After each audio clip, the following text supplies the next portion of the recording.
கேமராவில் ஃபோட்டோஸ் எடுக்கும்போது பார்த்தீங்கன்னா அந்த கேமரா லென்ஸ் கிளியராக இல்லை, சுத்தமாக இல்லை அப்படின்னா அந்த ஃபோட்டோஸ் ஒரு மாதிரி மங்கலாக தெரியும். இதே மாத்தாங்க நம்மளோட வாழ்க்கையிலையும் நம்ம கண்ணு பார்க்குற விஷயங்கள் சரியாக இல்லை அப்படின்னா நம்ம சரீரமும் சரியாக இருக்காது.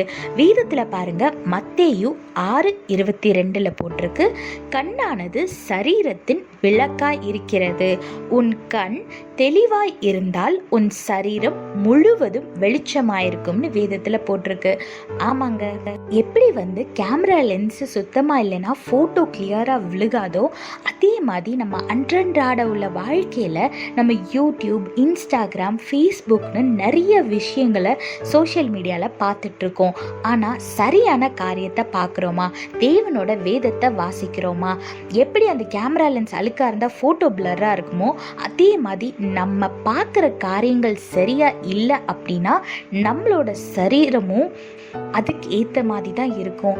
அதனால இன்னைக்கு நீங்கள் ஏசப்பா கிட்ட ஒப்பு கொடுத்து, ஏசப்பா என்னோட கண்களை உங்களோட கரத்தில் ஒப்பு கொடுக்குறேன், நான் என்ன பார்க்கணுன்னு நீங்கள் விருப்பப்படுறீங்களோ அதை நான் காண்றதுக்கு எனக்கு உதவி செய்யுங்க. உமக்கு பிரியமில்லாத காரியங்களை நான் பார்க்காதபடி நீர் உதவி செய்யுங்கன்னு நீங்கள் ஏசப்பா இடத்துல இந்த நாளில் ஒப்பு கொடுத்து கேளுங்க. ஃபோட்டோ கிளியராக வரணும், சூப்பராக வரணும் அப்படின்னா நம்ம லென்ஸ் க்ளீனாக இருக்கணும். அதே மாதிரி நம்மளோட சரீரமும் ஆரோக்கியமாக இருக்கணும். நம்ம ஆவிக்குரிய வாழ்க்கையும் ஆரோக்கியமாக இருக்கணும் அப்படின்னா நம்ம பார்க்குற விஷயங்களும் சரியாக இருக்கணும். தேவன் குறித்த காரியங்களை பாருங்க, அவரோட வசனத்தை பாருங்க, அவரோட வசனத்தை தியானிங்க, ஆரோக்கியமான ஆசீர்வாதமான வாழ்க்கையை வாழுங்க. கர்த்தர் உங்களோடு கூட இருந்து உங்களை ஆசீர்வதித்து பாதுகாத்து வழி நடத்துவாராக. ஆமென். When your camera lens is dirty, your picture will be blurry. So if you want a great quality picture, you have to keep your camera lenses clean. Likewise, in our life, if you want your body and your spiritual life to be healthy, you have to be very careful with what you see. Look what the Bible says in Matthew chapter 6 verse 22. Your eye is like a lamp that provides light for your body. When your eye is healthy, your whole body is filled with light. Yes, so be careful with whatever you see in your day-to-day life.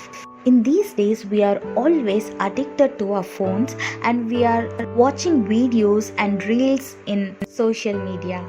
But do they help your body to be healthy? If you want a perfect picture, you have to clean your camera lens. Likewise, if you want a healthy body and a healthy spiritual life, you have to be very careful with what you see. Today, dedicate your eyes to God. Ask Him to help you to see what He wants you to see. Looking at the worldly things might make you happy today, but it will not take you to the heaven. So use your eyes to look what God wants you to see. Use it wisely to stay healthy. Sit in Lord's presence and start reading the Bible so that He will help you to overcome the worldly things that you are addicted to.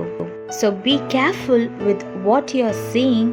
Dedicate your eyes to Lord and live a healthy and blessed life. God bless you all. Have a blessed day.